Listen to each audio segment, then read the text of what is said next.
I'm a little disappointed in you. Sitting in here when you could be out in the Badlands tonight. Where is the strenuous life that I hear so much about?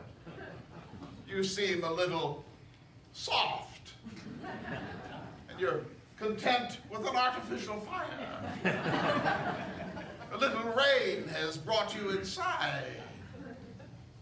That does not seem to me to be the spirit of Western Dakota. We should be out in the rain. Now, I want to tell one quick story about that. When I first came here, my desire was to get a buffalo.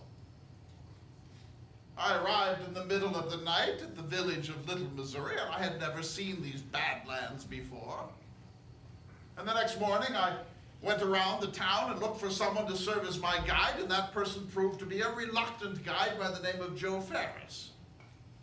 We went south, down near Pretty Butte on the Little Missouri River, and made a kind of headquarters there at the Lang Ranch. And every day for 2 weeks we went out in search of a bison, but they were mostly hunted out. It was rainy like this. There was gumbo everywhere. I was a bit of a greenhorn at this sort of thing. One day I fell off of my horse into a bed of cactus. And another day my horse reared up and my rifle struck me in the temple and blood was shooting out all over. And every day this Joe Ferris would say, "Maybe come back another year, Mr. Roosevelt. This might not be your time. The weather is inclement. It's cold. There are very few buffalo. If I had had more notice, I might have been able to find a small herd for you." But I wouldn't give up. That's not the Roosevelt way. And finally, one night, we were out so far away from the log cabin that we had to stay out. Because we were worried about the horses, we actually took the saddles off of the horses and used them as our pillows, but we kept them tied to the horse so that the horses would not wander off in the night.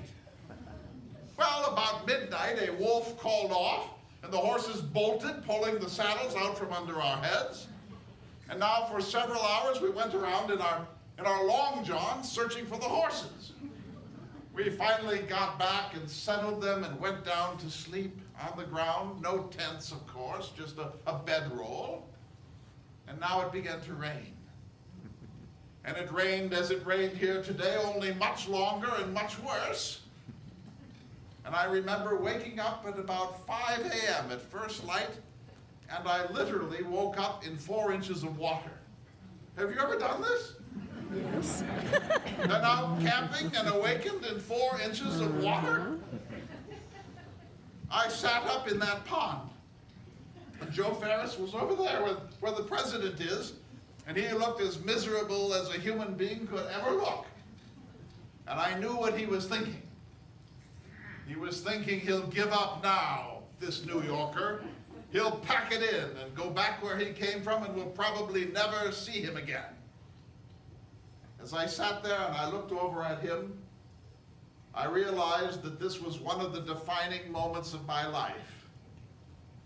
And I said, "By Godfrey, but this is fun."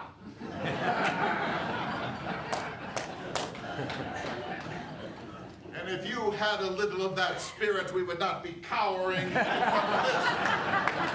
I'm delighted to be here, and I'm ashamed of all of you. Sir.